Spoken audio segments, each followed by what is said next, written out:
I've debated hundreds of people about the shape of the Earth, evolution, the Big Bang, young Earth creationism, and more.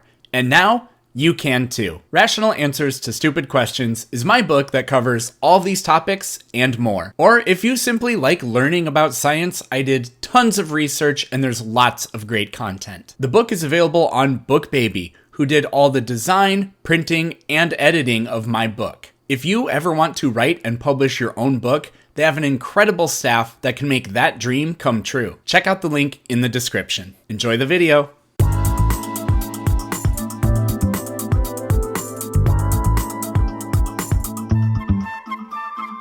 everyone. The video you're about to watch started with a video that I made criticizing a video that some other person posted, and it featured some other guy.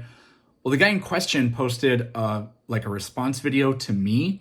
So I'm going to play both of those right now so you get the full background of what's going on. And they're TikTok videos, so it'll be vertical cringe, but I think it's kind of necessary. New data suggests that apologists have really no idea how to count.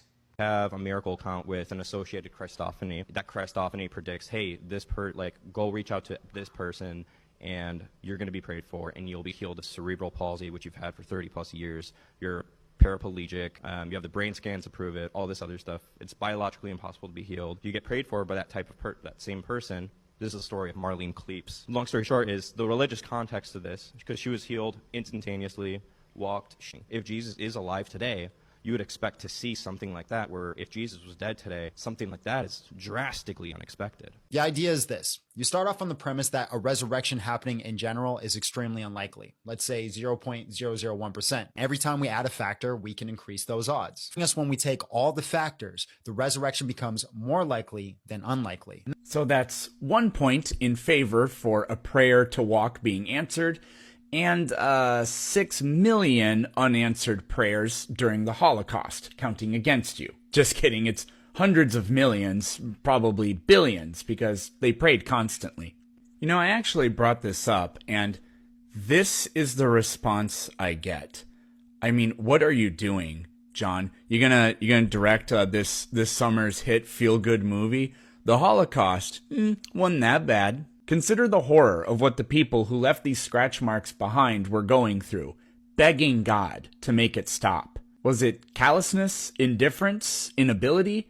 The answer is always, look, we don't know why God did nothing during the Holocaust, and we're told to believe that his inaction is not an indictment of his character. To believe that the thing that made What's-Her-Face be able to walk again out of goodness or to prove their presence, remember, we're talking about collecting evidence, also watched this happen and did nothing is beyond absurd and illogical. It's unthinkably tone-deaf and grossly offensive. Nobody would take Susie's legs over the people killed during the Holocaust, except apparently Jesus. That's the baggage you carry when you make this claim. New data suggests that apologists have really no idea how to count. Hey, my name is Stan. I like to take academic philosophy, theology, and biblical history and try to popularize it for you guys. Now, pay attention very closely to what that guy said in the beginning. It's going to haunt him. That same person. This is the story of Marlene Kleeps. Long story short is the religious context of this, because she was healed instantaneously, walked. If Jesus is alive today, you would expect to see something like that, where if Jesus was dead today, something like that is drastically unexpected. The idea is this. You start off on the premise that a resurrection happening in general is extremely unlikely. Let's say 0.001%. Every time we add a factor, we can increase those odds. When we take all the factors, the resurrection becomes more likely than unlikely. So that's 1 point in favor for a prayer to walk being answered, and 6 million unanswered prayers during the Holocaust against you. Now, for those that are not well-versed in probability theory, you might not have caught the issue there. Let me just kind of make it a little bit more obvious here. The argument I posted in that resurrection debate that I had with Matt Lahunty was after the fact. I gave a long argument for why the probability that Jesus rose from the dead, given our evidence and background knowledge, is higher than competing theories. That being said, in the cross-examination, I gave the miracle account because Matt wanted new data that we can assess, something that would, on the condition Jesus rose from the dead, be more likely than not. And so, for instance, I gave an account of Marlene Kleep's miracle count that I think is genuine, given the criteria that I think is very strenuous that I've given in other places. From there, I argue that something like Marlene Kleep's being healed in the name of Jesus with an associated Christophany and from cerebral palsy, given that Jesus is alive and active today in the world, is extremely high, if not entailed, and the probability of something like that happening if Jesus was dead and any other competing, mutually and logically exhaustive competing theory to the resurrection of Jesus, the Christian story, is near zero or extremely low. So the likelihood ratio is extremely high in favor for the resurrection of Jesus. That's just standard Bayesian reasoning. Okay. What he does then is instead says, well, here's one data point. Regardless of how strong the data point is, you have one data point and here's 6 million or whatever others of unanswered prayers and people suffering. The problem is he's not really doing anything else than that than just pointing at data. So there's two issues here. One is not counting right, in regards to how we assess the probability of theism given these data points. And two, he's not really given a reason for the likelihood ratio is in favor of negation of Christian theism just based off these data points. And I'll just add on a third issue, which is the fact that it's just a red herring to the argument I gave before. I don't know if he's granting the miracle count or not. I don't know what he's doing with it. Maybe he's just saying, let's put that aside for a second and let's look at these data. I don't know. And I'm going to pretend to know what's going on in his head. All I can tell you for sure is just counting 6 million data points and then saying, ha! That's not an argument. Now, if there's an argument put up as to why this is really surprising Christian theism, I'm willing to entertain that and give a response to that, but Peter hasn't done anything. He's kind of posturing, and that's about it. So, yeah, it's very ironic that this video starts off with this pompous attitude about apologists not knowing how to count, and then he turns around and then just has a complete understanding of Bayesian reasoning. And that's fine. But hopefully that helps for anybody that's wondering how to navigate that video type of response argument that I've given in my opening statement. The video that John made about it. Sure. So the video that you responded to, and admittedly, John did not do a good job, and I think he himself would admit this. John did not do a good job of really outlining the methodology or anything like that. Because in the video, he's talking about the debate I had with Dilhunty. And I don't know if you watched the debate, but in it, I gave a Bayesian case for the resurrection of Jesus, and so Yes. I like the opening. So like that's a whole side of like missing background knowledge to what's going on here. So in there, I kind of gave like an argument for why the prior probability of the resurrection of Jesus specifically wouldn't be too low. And I gave an argument for the reliability of the Gospels, and then the likelihood ratio of the evidence given the resurrection versus any competing theories is higher than in any of the competing theories. So that's all in the background. And then in the discussion period, Matt said that one of his issues with the Bayesian approach is like we don't have any new data to update our priors based off of, because in Bayesianism, you can sequentially update your priors as you go through evidence. Yeah. And so I brought up the fact that, well, stuff like modern day miracle counts would technically be something like new data that you can go over, right? Assuming we would now we can go into whether or not those happen. I'm just saying, assuming those are authentic, right? Or that they're probably authentic, then we can continue to update. That's all I was saying there. Okay, so I want to pause on one thing and then go to the Bayesian thing real quick, because I don't think anywhere in John's video any clips of you talking about Bayesian reasoning were present. I don't think so. Yeah, no. This is the trouble, right? Because it's like, I think he was trying to communicate this, but I don't think he was just very clear about it. Because he started like, well, let's just say the resurrection, the probability of that happening is 0.01, but then we go through a data point, it's 0.02. and he's like capturing that essence of updating our probabilities as we sequentially go through data. But I don't really think he did. Like I said, I don't think he did a good job of. Okay.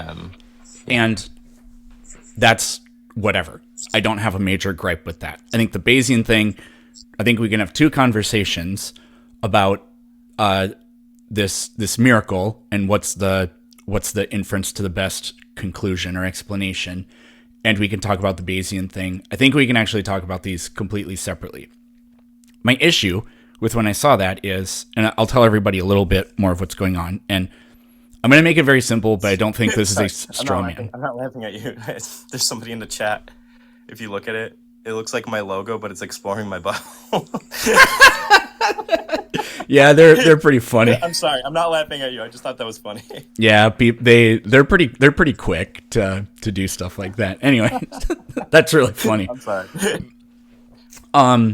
Okay. So try to make it really brief, but I don't think this will be like a straw man version of the argument or anything. There was a woman, and she had cerebral palsy. Yeah, she had cerebral palsy. Okay. She had brain scans and everything like that when she was born. Yeah. So she has this condition. She was prayed for, and I think the story is almost immediately she started walking. Yeah. Okay, that's fine. I'm not going to argue that it's fake, that there aren't any good sources on it or whatever. We'll just say that because it can also be a coincidence. I'm not saying that this woman didn't have a condition and no longer has the condition. Yeah. I'm not making that argument. To kind of contextualize things a little bit more, right?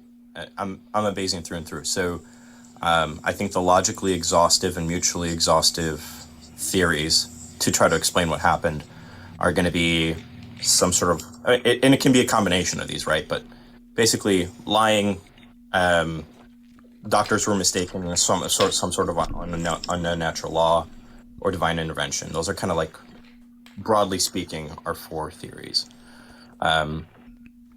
that you can kind of hold to. So, sure.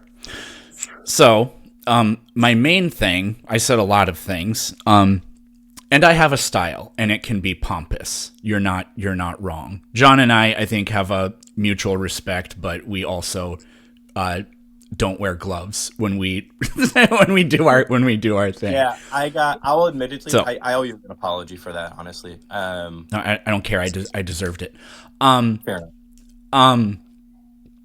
Because if I'm gonna do it, then I have to accept that people are gonna hit back. I don't care. It's not a big deal to me. Anyways, so my main thing is I find this to be cherry picking, and we have to have a conversation about the Bayesian thing after this, because I don't think this is an unfair point, because what I brought up was like unanswered prayers during the Holocaust, for example. But let's not gravitate towards something super emotional to make people let's not hijack emotions and use that. Also, TikTok sometimes doesn't like when you talk about it. Let's talk about people with cerebral palsy. I wouldn't doubt that pretty much every single person that's ever had it has prayed for it to end and have had other people pray for it to end. So this one person has it, and the prayer is supposedly answered, and then, so why is it that all the people that don't get over this condition, and we have this one supposed miraculous case, I don't see how that isn't exactly cherry picking. Yeah, okay, so a philosopher named Paul Draper brings this up. What you're poking at is something called the problem of understated evidence. And I think that's a really valuable thing to bring up. That being said, there's a few things that I can say in response. One is I can offer an explanation for why some people don't get their prayers answered, right? But I don't know that I think it's fair to say, like, hey, there's a problem of understated evidence here. What I don't think is okay or fair is to say that somebody is cherry picking. because if somebody's cherry picking, I think what they're doing is actively pushing away disconfirming data and only paying attention to the stuff that's confirming of what they're thinking, right? But those unanswered prayers are disconfirming data. Right. I'm not saying, but what I'm saying is I'm not doing that because I'm not pushing that stuff away. I'm saying, yeah, let's talk about it. We can definitely talk about it, if that makes sense. So I'd say bringing up the problem of understated evidence, that's totally fine. But calling it cherry picking, I wouldn't say that.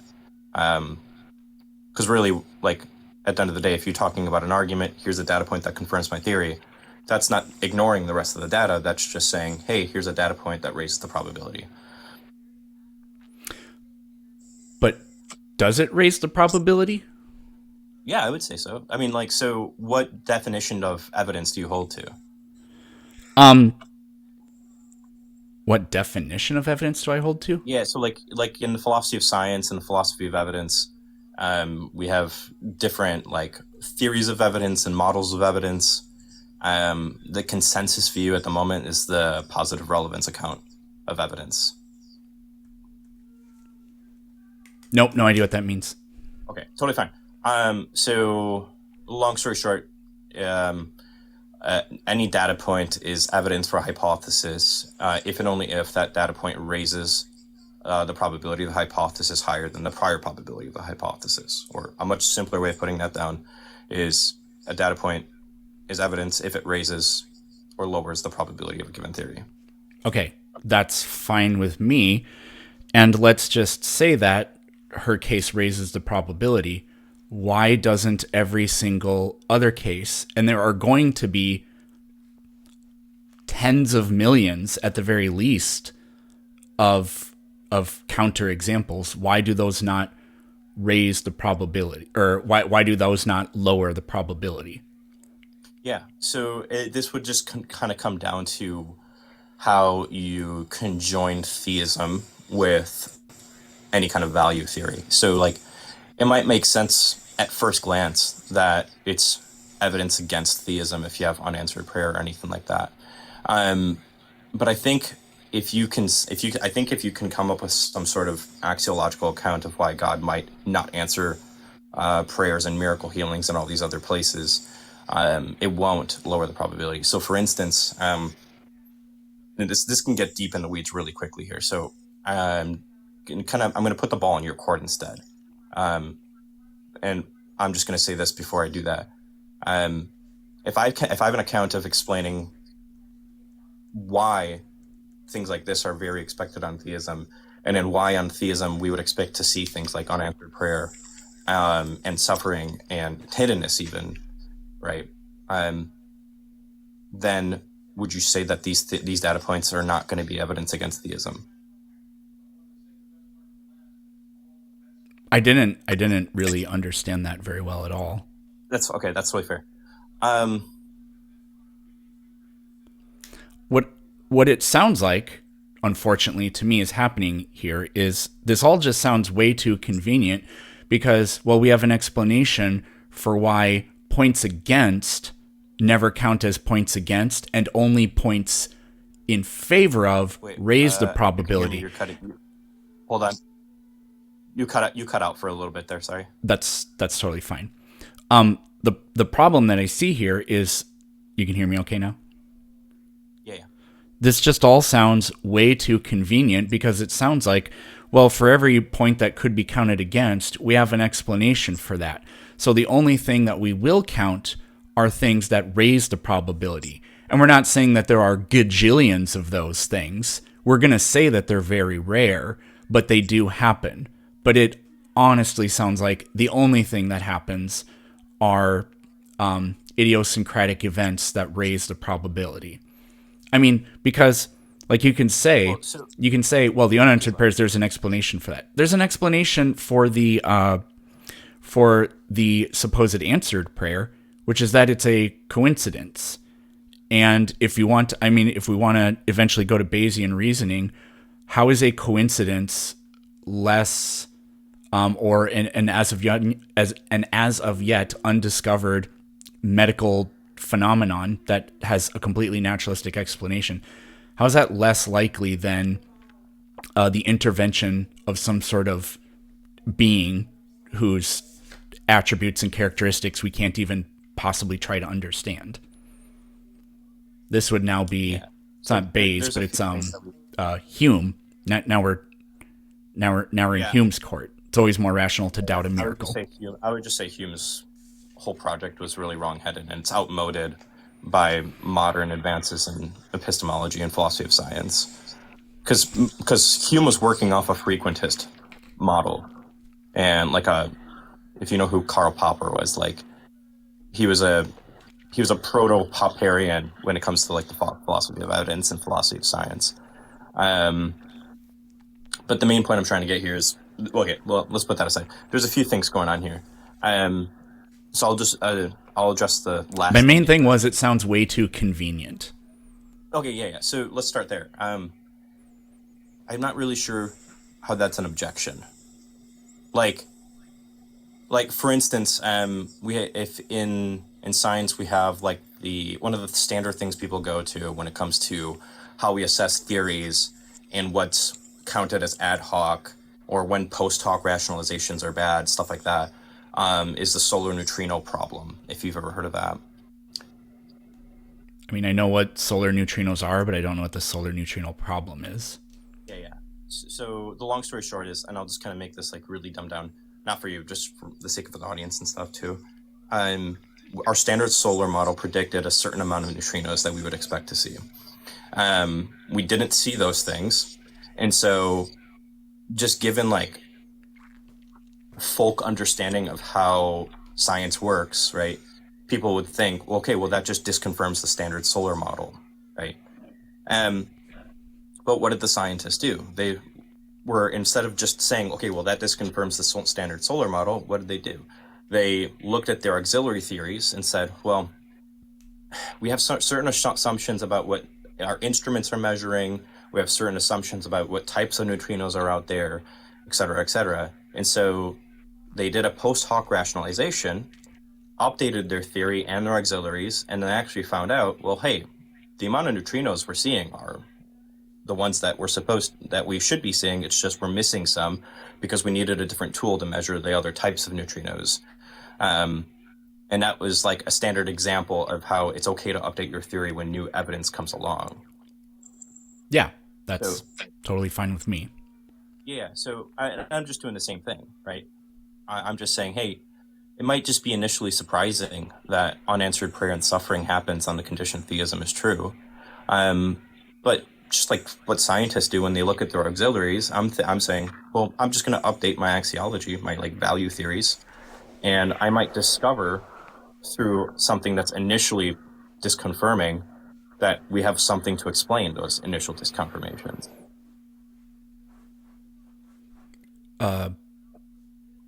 Sure, you may have something that explains them, but why jump to, well, if the prayers aren't answered, it's not, I don't want to say this. It still just sounds like the unanswered prayers, there's an explanation for them, and so they aren't counting as negative points or whatever. But this one answered prayer, instead of it being a coincidence, which if you have something happening tens of millions of times over and over again for decades, the idea that it wouldn't just spontaneously happen once isn't the most miraculous thing ever. But a literal miracle is the most miraculous thing ever, kind of. So there's a few points there. I'll hit on the last one first, and then we can go back to the whole why believe it's a miracle instead of the other things. So let's start with the last one, which is just, I'm not saying there's one miracle account and that's all the evidence I have for theism, right? I'm going to point to a number of other things as evidence for theism. Yeah, I know. I just don't get why this one is positive and no other unanswered prayer about the exact same thing is negative. So two questions there. Let's hit the first one then, which is why think that this account is better explained by some sort of divine intervention instead of any of its competing theories. So back to our four theories. We have divine intervention, lying, mistaken, or some unknown natural law. Would you agree that those are kind of like the logically exhaustive and mutually exhaustive theories, broadly speaking? I think the third and the fourth one would probably just be the same thing, but Well, so they can be like you can have a mix. or maybe she was misdiagnosed at first. Yeah. Okay, so yeah, they can be separate. Yeah, they're separate, but you can also have a combination of them too. Like, for instance, you could theorize like maybe there was a mistake in their assessment, but I think she had this for about 20 years. Sure. But you could say something like maybe there was a mistake in their assessment, and then once they found out there's a mistake, they didn't want to admit it, and then they just kept on going with the story, and eventually they're like, well, we can't just keep giving her drugs, so we got to do something that makes it seem like she's healed or something like that. I don't know. Yeah. Right. So I mean, of those four, I know people lie. That's a fairly decent prior, if that's the language we can use. Medical misdiagnoses, we know those happen. Yep. And then some sort of an extremely bizarre case of somebody getting over something. I mean, people have woken up from 30-year comas before. Extremely bizarre things have true. Hold on. I just got a phone call. I'll mute you real quick. What the heck was that? All right. You can unmute yourself whenever you want. Phone calls ruin TikTok live streams really badly. Is Peterson an atheist? I am an atheist.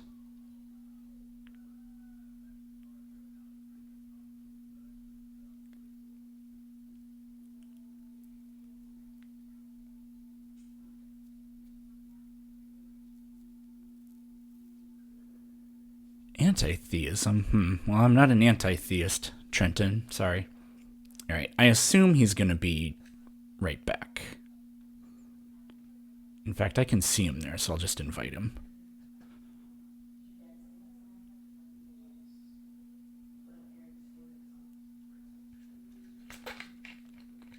I'm glad he showed up because I was going to make a video and go absolutely ballistic.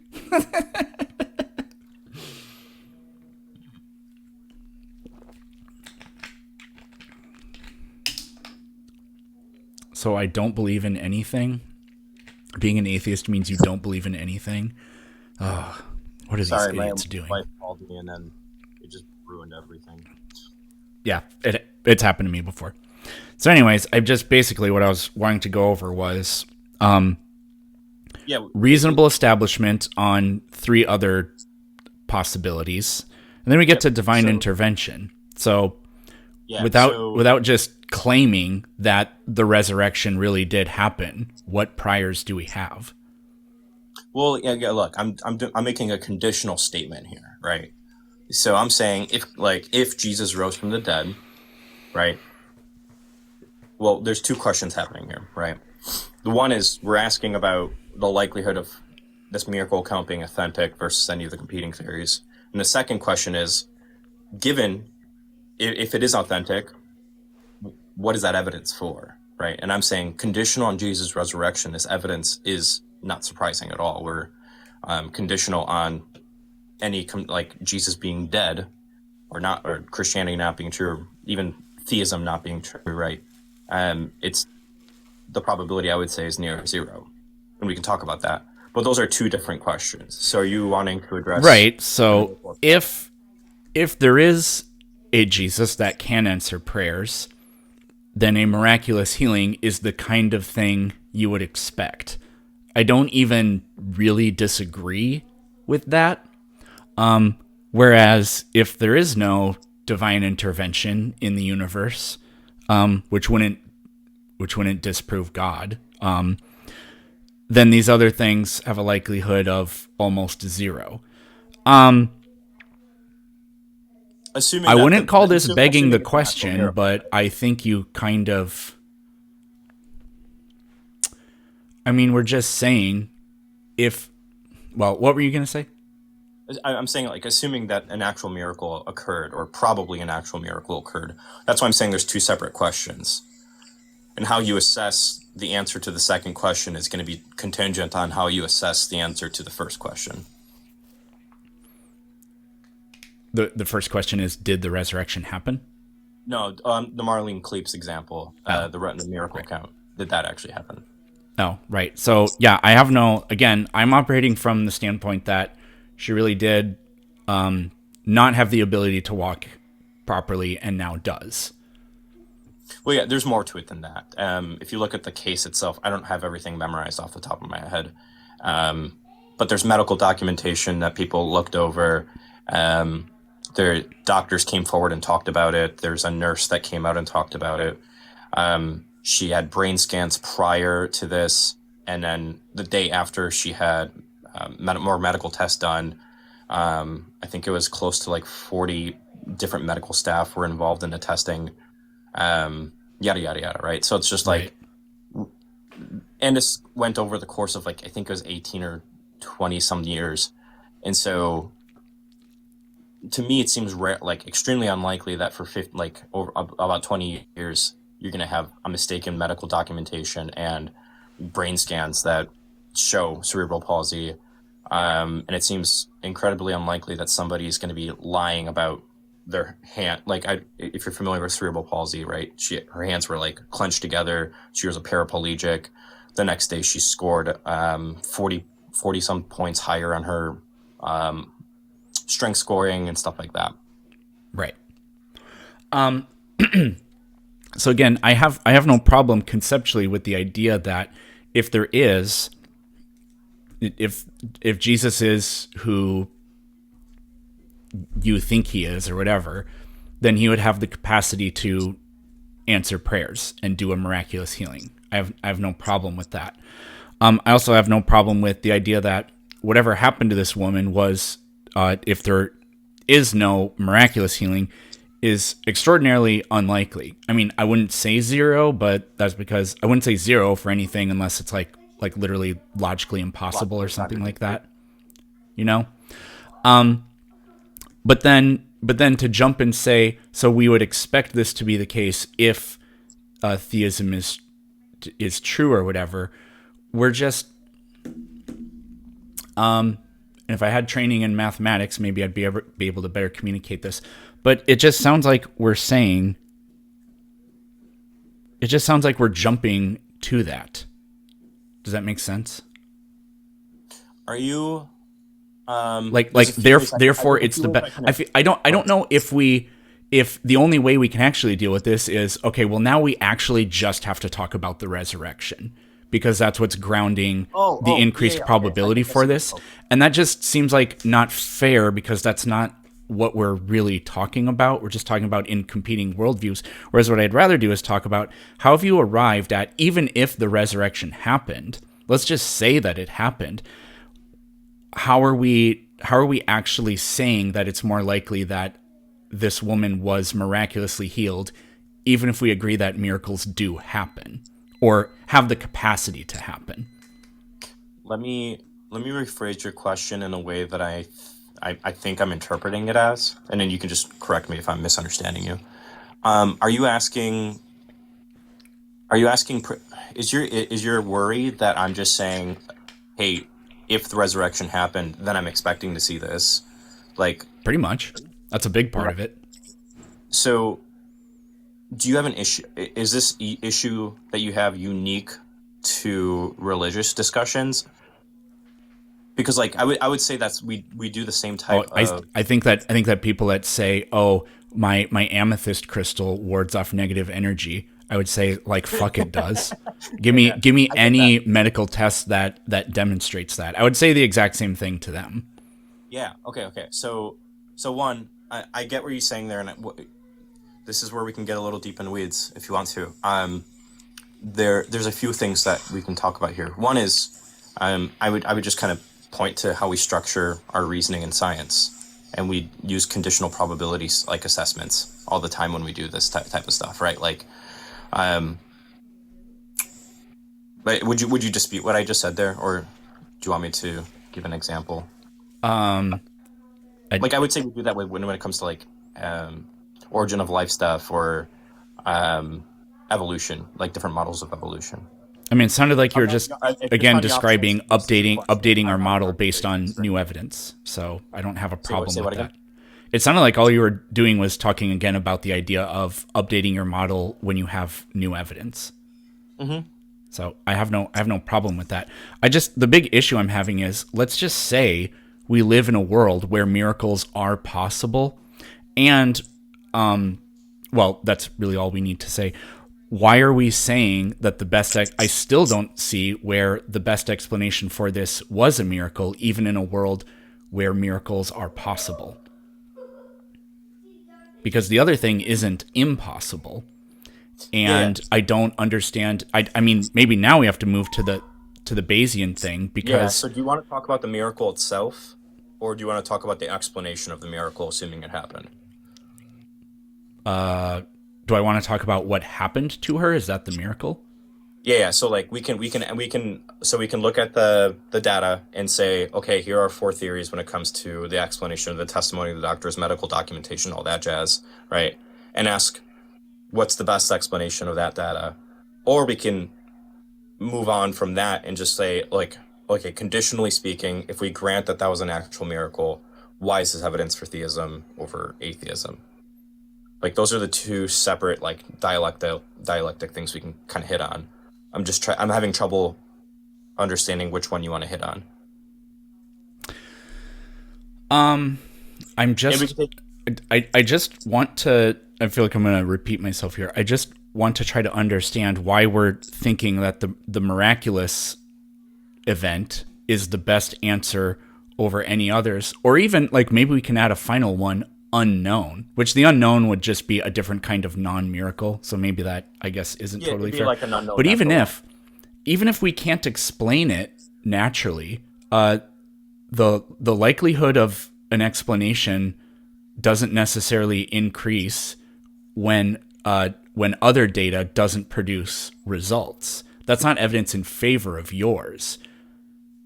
Well, okay, That's I mean so that's just an yeah, argument from ignorance, I think. so this is where I understand why you might think that, because I think a lot of people try to argue through ignorance. But the way the math works when you do likelihood ratios and Bayesian reasoning, right, is you want to take the probability of the evidence given X, hypothesis X, and you Yeah. divide that by the probability of the evidence given hypothesis Y, right? Yeah. Right And here. so, great, cool. So, and I like working, if you're familiar with it, I like working with the odds form of Bayes more, just because I find it to be a little bit more intuitive to work with. Um, but nonetheless, so reasons against the competing theories, and in sync with reasons for the miracle hypothesis, they're actually going to work together to give us the likelihood ratio, right? So, like, for instance, the example I give is, imagine you're walking in the woods and you see like a rusty, broken down cabin, right? But inside the cabin, you see like a steeping cup of Earl Grey tea, a fire burning, a TV on. You see shoes in there, just other signs of life and stuff like that, right? Those data points are going to be really surprising on the condition nobody's staying in the cabin, and very expected if somebody is staying in the cabin. And so when you Yeah, divide those but numbers who? up, We don't know. right? And And that's a whole different. and That's a even if different it's a part. miracle, we don't know the act of which agent. Right. And so all I'm showing is like the epistemic structure of how we're doing things. So if we have good reasons to think it's not, with this Marlene Kleep's example, if we have good reasons to think people were not lying and people were not mistaken, right? That's going to raise the likelihood of it being other things, not necessarily, right, the miracle hypothesis, but it could raise the probability also of the unknown law hypothesis, right? Like, if you just imagine like you have a square and the square represents 100% of the probability space. Now, when you insert those reasons into your calculus, let's just say it's a quarter for each of them, and then you have reasons against the lying and reasons against the mistaken hypothesis, right? the probability space gets absorbed by the remaining two hypotheses. I suppose, yeah. I mean, like, you can rule out lying, but that doesn't confirm any one particular hypothesis. And we could even rule out the medical misdiagnosis, and now we have two possibilities: an actual miracle of some sort, or something non-miraculous but just not known. And Yes. My intuition would tell me it's not even 50-50. I can't think of a rational reason to think that it was a miracle. Or even if I thought it was a miracle, I have no way of saying, okay, a miracle by whose doing. Yeah, so if we go with the miracle hypothesis, the which God question, right, is a separate question as to whether or not a miracle happened, right? It's the same thing as like, hey, was there a I don't wait, I'm not going to go with that example because TikTok can ban you. Let's just say somebody broke into my fridge and stole my pizza, right? And I go to my fridge and I discover there's a missing pizza. Well, that's really confirming of the fact that somebody stole my pizza, right? But that's a separate question than who took my pizza. Does that make sense? Why is the pizza not there? Yeah. So we can answer the question. So that we can answer the question of was this a miracle or not? Who did it will be a separate question we can assess later on. Now, the one thing I do want to correct is whenever you are disconfirming, just because of the way there's these things called Kolmogorov axioms when it comes to Bayesianism. And basically these mathematical axioms, the way this works is if you're disconfirming something that's logically and mutually exhaustive to another theory, like I said, the probability space gets absorbed by the remaining theories, not equally, depending on how you want to look at some stuff. And so well, the Monty Hall problem would tell you that it can be divided unequally. You know the Monty Hall problem? Yeah. So that's what I'm saying. It's not necessarily equally. I'm just kind of making like that for sake of simplicity. Yeah, but in that case, we know, like you already knew, like with the Monty Hall problem, you already knew the odds were 1/3 equally. It couldn't be anything other than 1/3 equally distributed. And then when you get rid of one door, it ends up a 2/3, 1/3 instead of a 50-50. Yeah. But that's because it's known that there can't be any other option. And I don't see that. I don't see this. I mean, it's tempting to be like, well, it's either miraculous or unknown, and look at that as a true dichotomy, as if unknown is one thing, but it's innumerable things. Oh, yeah. So that's actually a really helpful point because I'm just using the unknown natural law hypothesis as like a genus of hypotheses, right? Okay. Like you can have unknown natural law, but then you can have all these subcategorical law, like unknown natural law, like ideas.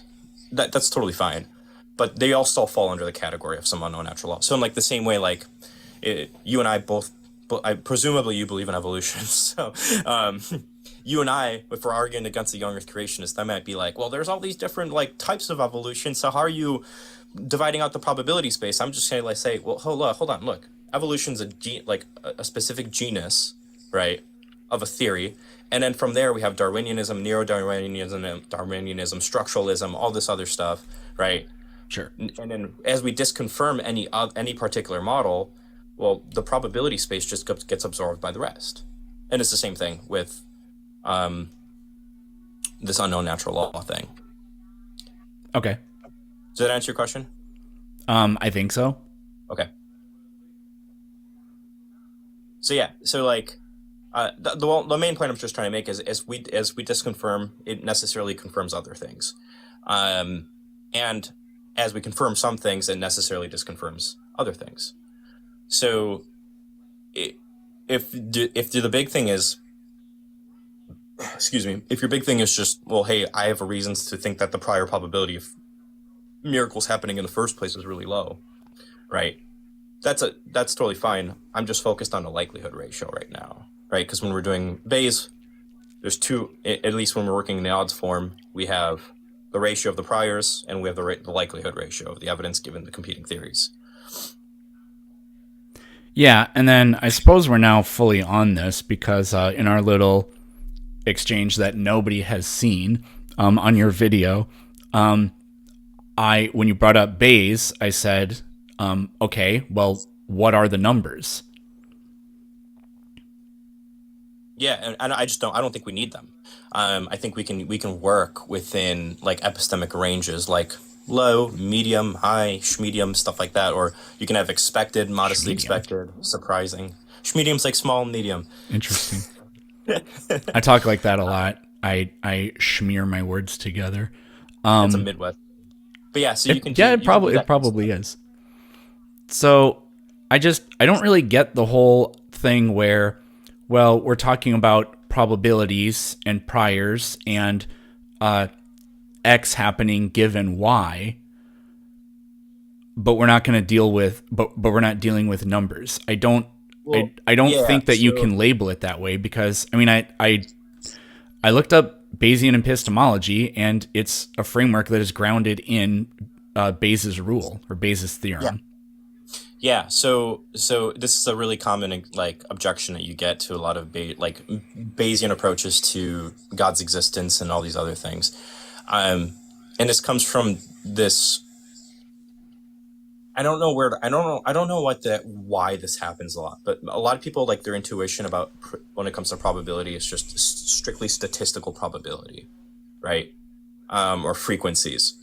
And there's different types of probability out there, right? We have statistical and statistical probabilities, but we also have things like physical probabilities, and we have things like epistemic probabilities. We have all sorts of different types of probabilities out there. Um, that's one thing. There's just a whole world of like different types of probability out there that are coming into play here. The other thing that I would just say is we're working with us epistemic ranges, but the thing is we can put numbers if we really want to down. It's just those numbers are going to be like idealizations of those epistemic ranges, if that makes sense. So like if I say something like the probability of a miracle happening given the resurrection of Jesus, like a miracle in Jesus' name happening given the resurrection of Jesus is extremely high, I might say it's like 0.9, right? And when I say the probability of something like this happening on a condition, materialism is true.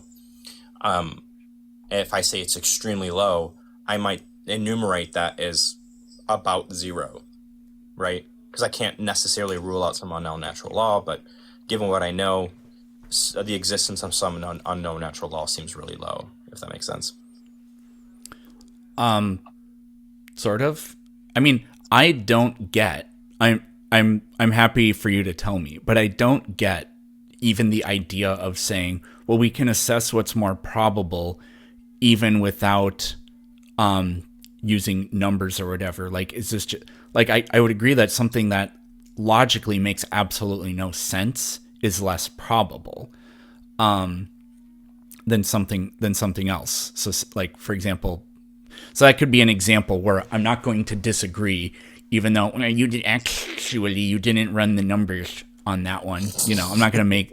I wouldn't say that. But with this, I'm just sitting here thinking like, yeah, but why is this more probable? So like, why? What are we talking about when we say what's more? We can establish what's more or less probable without doing a calculus. Well, like I said, we can do a calculus. We can form numbers that are idealizations of what we're thinking, right?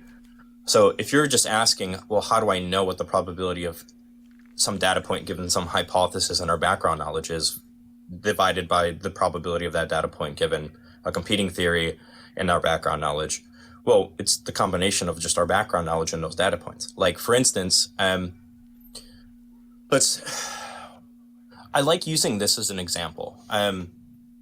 Because it's a really weird one, but I think you'll appreciate it just because you and I agree on science here. So far as I'm aware, we haven't been able to replicate origin of life stuff yet. Am I wrong in that yet, or? I mean, there are elements and aspects of it that we have. We've created competing self-replicating autocatalytic Yeah. molecules and systems. And I think the evidence I think the structure of life strongly supports it, because like, for example, if all life really was related and has a single origin, or sorry, if all life really does have a single origin, then it would all be related, and it is. So Yeah, exactly. stuff like that. But you just kind of use that same structure of reasoning, right? Like, we have this hypothesis: there's life originated on Earth, but we haven't replicated it, and we haven't observed it. You and I agree on origin of life stuff, right? Right. It's an inference to the best conclusion. And so now, and this is kind of like a counterexample to some of your worries that I'm bringing up, because we haven't observed origin of life stuff yet. We haven't proven it scientifically yet. Yep. But this is our hypothesis, right? But the frequency of the origin of life on Earth, if it's true, is 1. It could have happened more than once, but got out-competed right away. But Yeah, sure. But you kind of get what I'm poking at here, right? It's yeah, like, there's one origin of life that all life is related to. That is one. So and so go with that. And so kind of what I'm poking at here is like, well, it seems obvious that it seems obvious that life originated, right? And it seems like, because the evidence for it is so overwhelming. But if we're going to say something like, well, I don't really have any statistical data about the origin of life and I haven't observed it before, so the prior's low, then no amount of evidence is ever going to be able to overcome that. And that just kind of seems silly, because then what you're going to have to say is that life never originated on Earth, or life always existed on Earth, despite the fact that there's so much evidence against it. Right. Totally fair. Yeah, so I just think the way we assess priors, there's way more to it than just statistical probabilities. There's going to be theoretical underpinnings to our theory itself. We're gonna want our theories to have certain alethic or explanatory values, like being internally coherent, simple stuff like that. Sure. I mean, I don't have a problem with that. For the origin of life explanation, I would say there is evidence we can point to in the structure of life today that confirms along with it. So this miracle thing, there is an event that is in line with the idea that miracles are possible. This case or whatever, right? So you're saying that is the same sort of thing as what I just described about life? Yeah, I'm saying the epistemic structure is pretty paralleled, right? That's all I'm saying. Unless you were using the word possible in a way that I'm misunderstanding, right? Because like when I just hear the word possible, because we're working with we're talking about miracles, I'm thinking about logical and metaphysical possibility.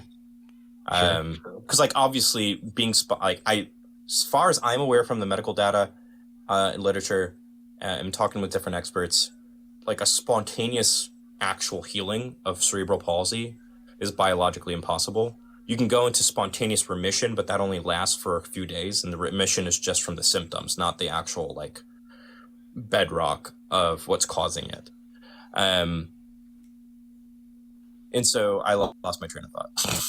Oh, sorry. I mean, so somebody like me would probably say, well, whatever happened could just based on what we know, cerebral palsy doesn't ever do this, but let's just do what you said earlier, update our model when we have new information. But you're saying that information is more in line with the other thing. No, yeah, and this is where I love Bayesianism, because you can totally do that, right? You can just say, hey, well, I'm going to update my model and say there's some unknown natural law, right? And this is where this I think just transfers the improbability from the posterior to the priors. That's all. That's my big concern here. And so what I mean by that is, well, I think I have good reasons for thinking that some unknown natural law that can do this, I think the prior probability of that existing is really low. Because for me, it seems like everything we know about how nature acts when it's left to itself, everything we know about that seems to go against this idea that there's this unknown natural law. If this unknown natural law actually exists, then I feel like I'm in an epistemic, not a dilemma, but like a problem. Because if this law does exist, well, then that just tells me everything I know about the medical literature isn't actually like something that I know, because this is contradicting all the medical literature then. Yeah, So but then- that just sounds like you don't know what it was, therefore it's what I think it was. Well, no. So what I'm saying is, we have this data set of medical literature that, for the most part, is predominantly strictly deterministic. And so if we have this predominantly deterministic set of data that tells us what's happening with natural laws, and then you're positing a natural law that contradicts all these natural laws, you're also just undercutting the knowledge of all these natural laws by positing it. That's my concern. And if you do that, that hurts the prior probability of that natural law existing. Yeah, I didn't follow that, not gonna lie. That's totally fine. I'm trying to think of an analogy, maybe. So like, Well, go ahead. the thing where I think we're at is now I think we have to go to Hume, and now I feel like you have to give me any reason to think that a miracle is more likely than anything that's any non-miraculous unknown. Why it's better? Yeah. And just because I can imagine a world where I guess it's logically consistent that a miracle could take place, although I don't know how we actually arrive at that, but we can just admit that, like, I'm agnostic. I think a God can exist. I just don't believe in it. So even in a world where miracles can take place, why should I think that in this case it did, or that they do? Yeah. So in this case, I would say a few things. One is, it's a combination of the reasons for the likelihood ratio. So if you're worried about are you worried about the likelihood ratio here or the priors? Well, I think we kind of did the priors. I mean, I feel like that's not what we're operating from, unless our prior is the resurrection. And then we would just have to have a conversation about the resurrection, which would just sidetrack our conversation. Yeah. Well, so I'm trying to find like because what I don't want to do is just barrel in my background knowledge, right? Because you have your own set of background knowledge, and we're coming in here with conflicting priors, right? If that makes sense. I think so. So, the likelihood ratio, we can assess that independent of the priors, right? We can do that. The problem is that it doesn't get us to the actual likelihood ratio at the end of the day, because you have to multiply the ratio of the priors by the likelihood ratio, and that gives you the posterior. So all I'm saying is it's much more expected, this particular case, right? Something that is deemed by medical experts to be biologically impossible. And we have 20 years of people involved. Like, we already talked about why we wouldn't think, why we have reasons to not think they were lying or mistaken. And then it comes down to, and then I would also just point to the fact that we have positive reasons for it being a religious miracle. For instance, the fact that prior to all this happening, she said she has a vision and she saw Jesus, and Jesus told her, hey, a guy that's dressed like this is going to pray for you and you'll be healed, yada, yada, yada. Like, there's all these like religious context that goes into the account.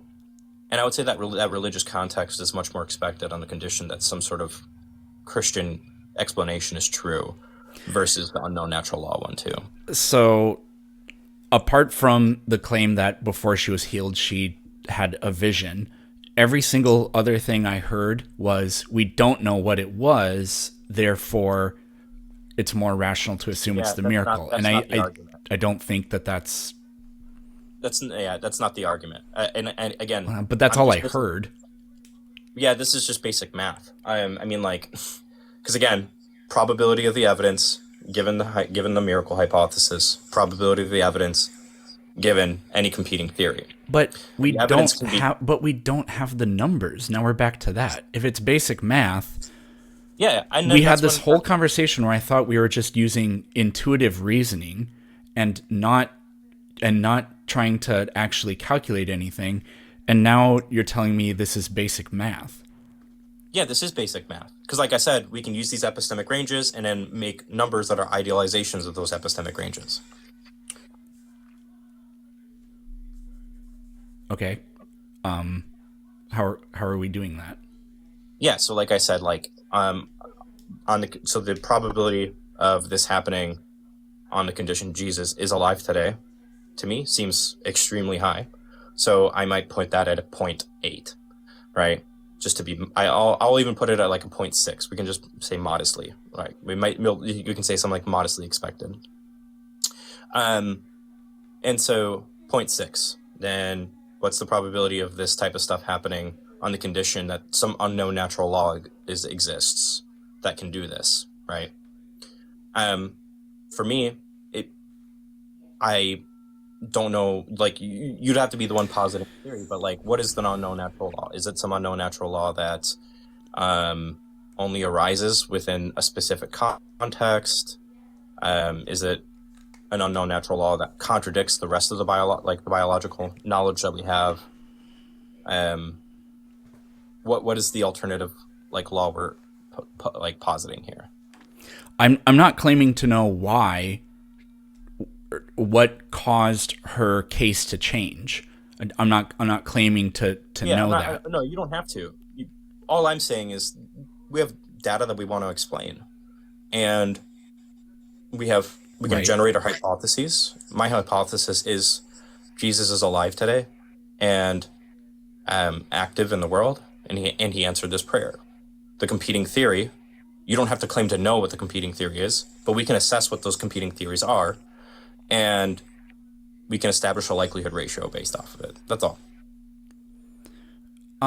Okay. But where the heck did 0.6 come from? Because now I feel like we've gone full circle where you do that number. Because again, for every single person that ever went through the exact same thing Cleeps went through, nothing happened. Yeah, so those are two separate questions. Sure. So where did that 0.6 come from? Like I said, I'm saying I actually would put it higher. I'm just saying let's just put it as modestly expected, right? And I'm just saying 0.6 is an idealization of that epistemic range. But I seriously don't get that, because 0.6 is the likelihood that this would happen if there is a Jesus that performs miracles, right? Say it again. The 0.6 is the likelihood that this would happen given that Jesus really did resurrect and can perform miracles. Yeah. Okay, so is 0.6 based on how strongly you think that the resurrection really did happen, or the quality of the evidence of this case? Yeah, it's not contingent on what I think about Jesus resurrecting, right? Because this is a conditional statement. What's the probability of this happening if Jesus is alive today? Yada, yada, yada. So this is just a conditional statement, not like a presuppositional one. So are we actually using the formula or not? I'm using the odds form of Bayes as I'm talking about this because it's just easier to follow along. Okay. I don't get where we get 0.6 from. If it's not based on how certain you are that the resurrection happened, if it's about this event, then I just have to say the same thing again. But we have one event out of countless. Yeah, so if you want papers to read on this, Nevin Kleeman-Haga has a paper called The Structure of Epistemic Probabilities, for instance. That's a really good read. But the basic idea is just we can kind of intuit, for lack of a better, for brevity's sake, we can intuit what these probabilities are. In the same way that you can intuit what's the probability? Like, let's cabin example, right? We have the shoes, the lights, the Earl Grey tea, all this other stuff, right? I can intuit the fact that evidence on the condition people are staying at the cabin is really high, right? And that that evidence on the condition people are not staying on the cabin is really low, right? That's just that's epistemic probability. Yeah, but I don't think somebody, I had this exact same thought and somebody said it. I don't see how you can intuit probabilities. I have a friend who's a computer scientist, and I really wish he he were here, because he'd be really good at and this is, again, if you remember, there's different types of probabilities. Statistical probabilities are not what I'm talking about here. Okay. Right. It's like, here's an example. Let's just say I just invented the spring. We've never looked at a metal spring before. Yeah. And I can tell you the molecular structure of the spring, all this other stuff, and I can tell you with my natural laws and the background knowledge, yada yada yada, right? And then I can tell you, hey, when I squeeze the spring with X probability, when I let it go, it's gonna come up. But there's no statistical knowledge behind me telling you that, right? I've intuitively told you what's gonna happen because of my background knowledge of what I know and what I do know about the spring itself. Yeah, I don't have a problem with that until we pull a number out of a hat. Well, so would you? Yeah, that would just be. I mean, you gave me 0.6.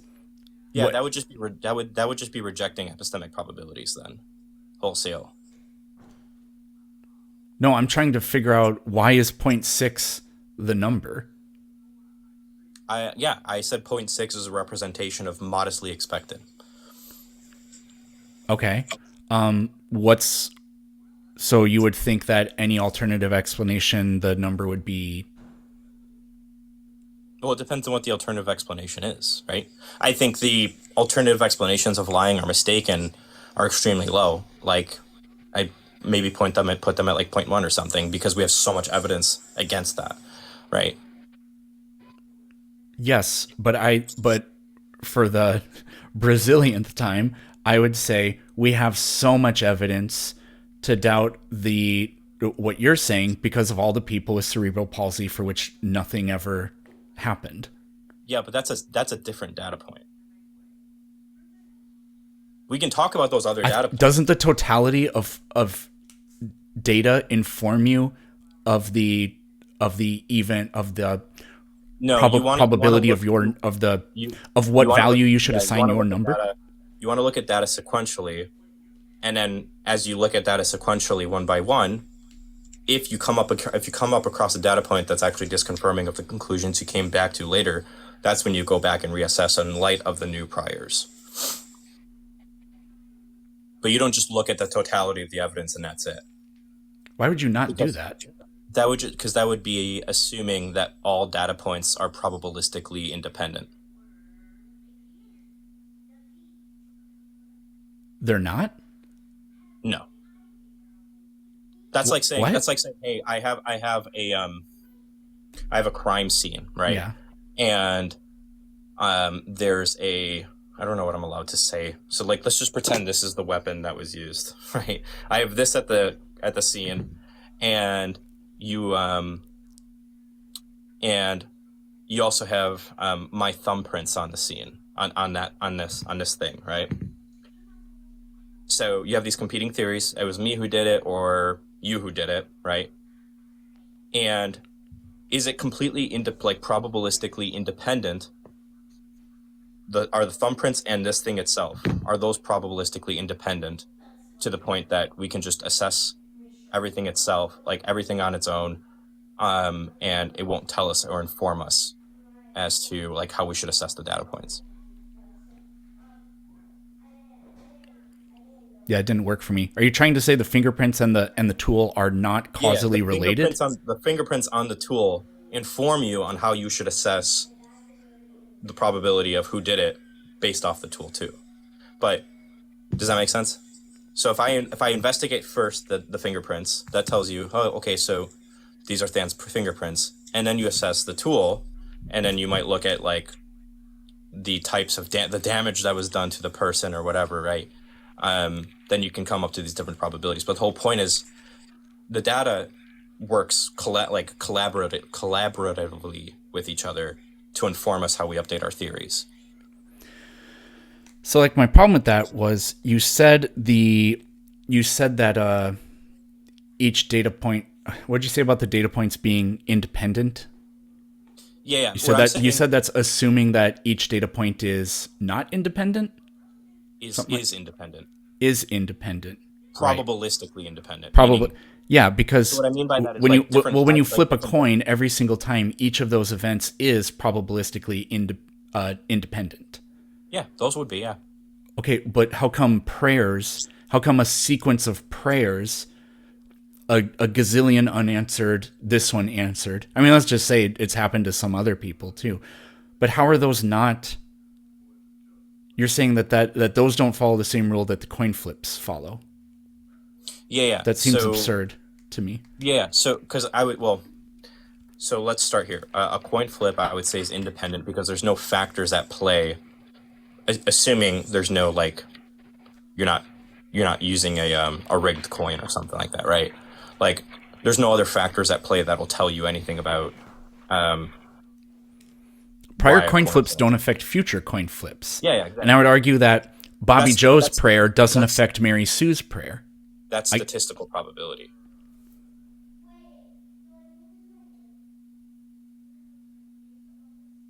Right? I think I have to give up. It's okay. That's statistical probability that you're working with coin flips again, though.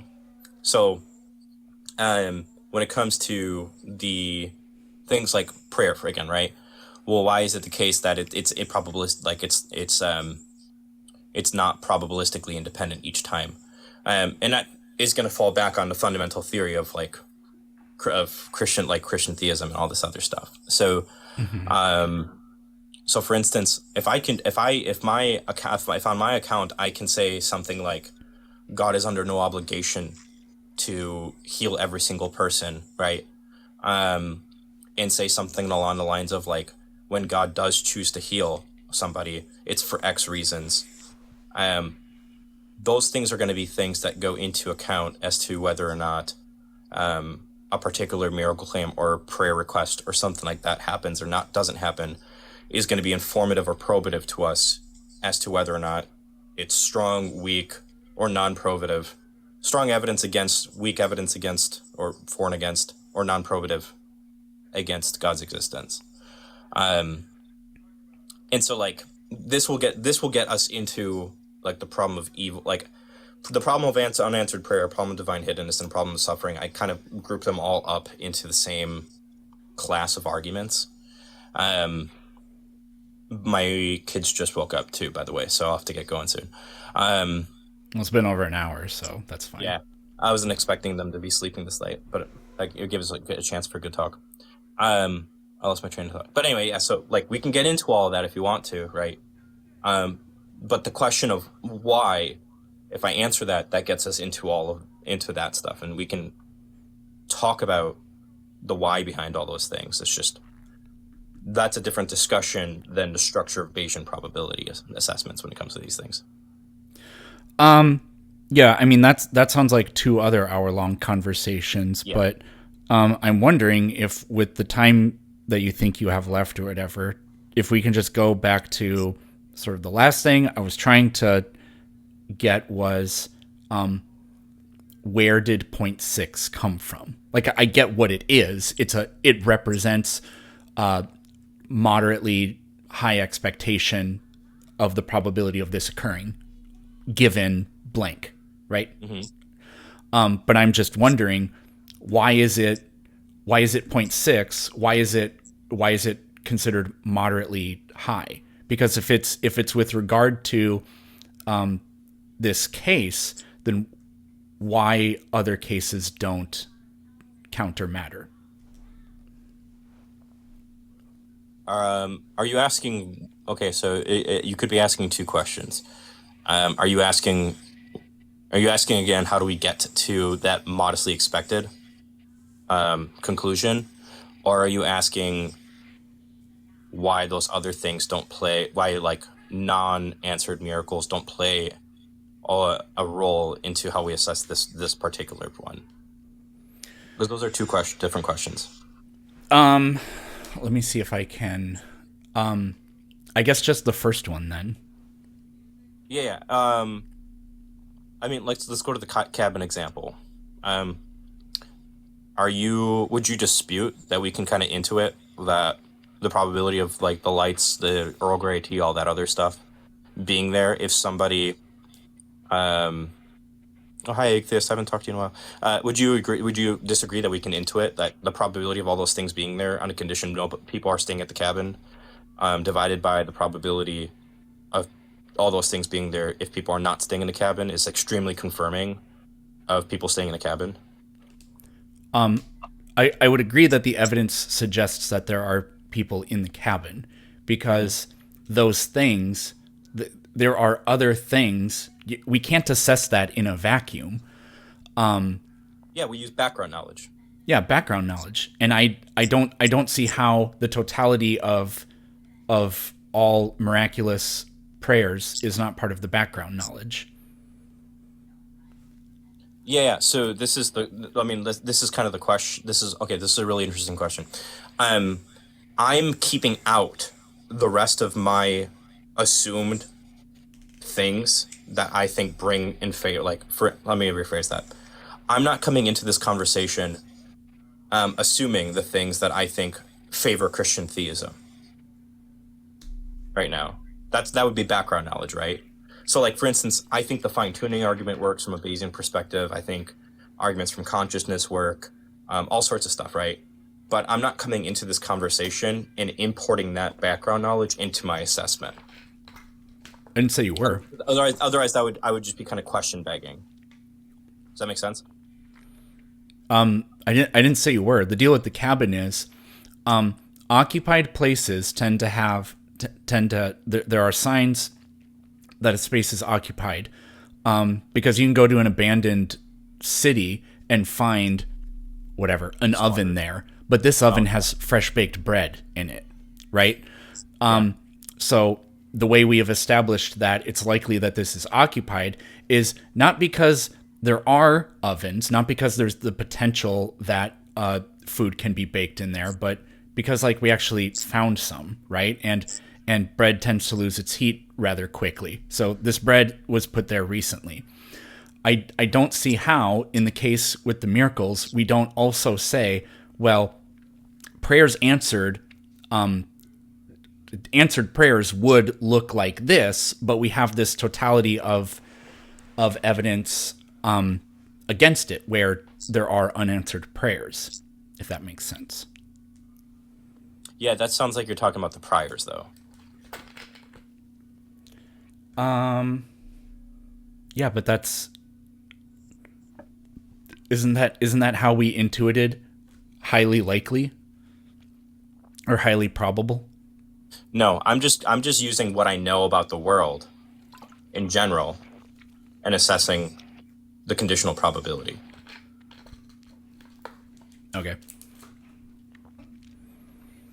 Right, and like in the same way that when I'm at the cabin, I'm using what I know about the world already, and I'm just saying, hey, evidence given people staying in the cabin, evidence given people not staying in the cabin, and given what I know about the world, it seems much more likely that people are staying in the cabin versus not. In the same way, I'm saying, given what I know about the world, the probability that a miracle happened. Yeah, given what I know about the world, in that woman's case, everybody else, nothing ever happened. Given what I know about the world, that's the case. And we have this one case. So I don't assign it high probability for exactly that reason. That just sounds like you're talking about the prior still, though. Yeah. Because at this point, I have no idea what's even going on. So it's okay, man. Well, I got to get going anyway. My kid's waking up. I hear him. That's fine.